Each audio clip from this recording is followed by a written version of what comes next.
Ada ulama, ada hukama. Apa bedanya ulama dengan hukama? Ulama itu orang alim.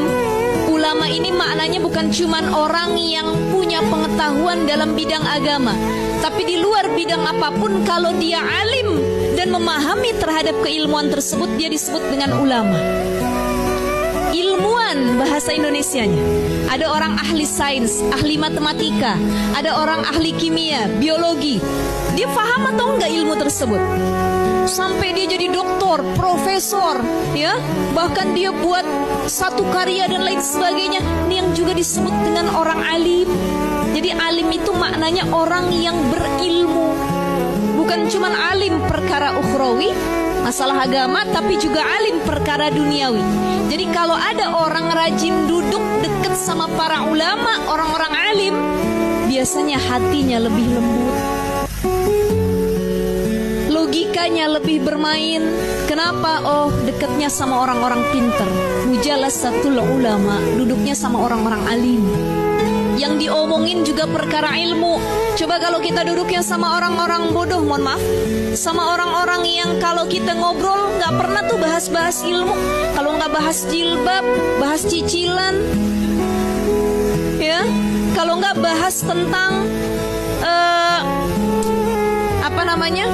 saling berlomba-lomba perkara duniawi, saling fastabikul, bukan khairat, tapi perkara duniawi yang diagung-agungkan.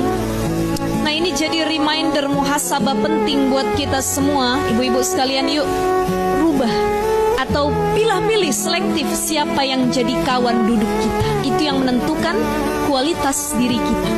Kalau kita rajin duduk sama para ulama, duduk doang dengerin, Masya Allah. Ini ada orang alim, mau dia ahli matematika, ahli fikih, ahli tafsir dan lain sebagainya, kita cuma dengerin dia ngomong, kebuka cakrawala pemikiran kita. Jadi logika kita lebih bermain. Yang kedua, rajin duduk dengan hukama. Siapa itu hukama? Hukama itu orang yang dia alim, dia tahu ilmunya dan dia mengamalkan terkait ilmu yang dia peroleh. Kalau ulama, ada orang yang alim, pintar, tapi dia belum tentu ngamalin kepintarannya. Tapi hukama, dia bukan sekedar alim, dia bukan sekedar hafal, dia bukan sekedar tahu, tapi bijaksana dengan tingkah laku terhadap ilmu yang dia miliki. Dia tahu bagaimana cara berbicara yang baik, tahu ilmunya. Maka ketika dia berbicara kepada orang lain, layyinan, dia berbicara dengan lemah lembut. Ini disebut dengan al-hukama, orang-orang yang bijaksana.